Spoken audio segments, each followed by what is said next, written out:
Welcome to our channel. Today we how to update motion array assets into Premiere Pro without licensing issues, beginner guide step by step clearly. Start by opening Adobe Premiere Pro on your computer. Once the program is open, create a new project or open an existing one.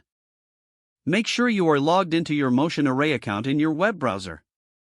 Navigate to the motion array website and browse for the assets you want to download.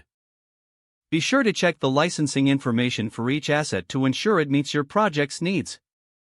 After selecting the desired assets, download them to your computer.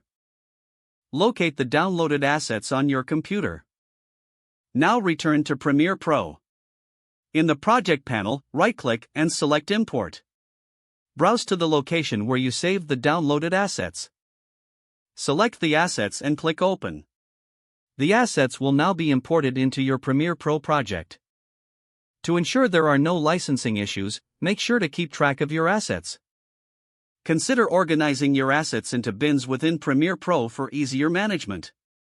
Whenever you use an asset in your project, keep notes of its corresponding motion array license. If you're collaborating with others, ensure they understand the licensing agreements for each asset used. Make any necessary adjustments to fit the assets into your project timeline. Preview the project to ensure everything functions as intended. Once you're satisfied, export your project when ready.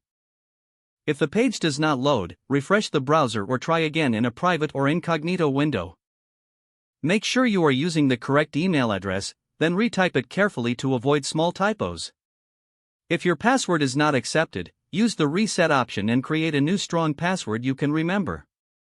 Check your spam folder for verification or security emails, then complete any requested confirmation steps. Enable two-factor authentication if available to improve account security and reduce unauthorized access risk. After signing in, review your profile details so your contact information and settings are accurate and current.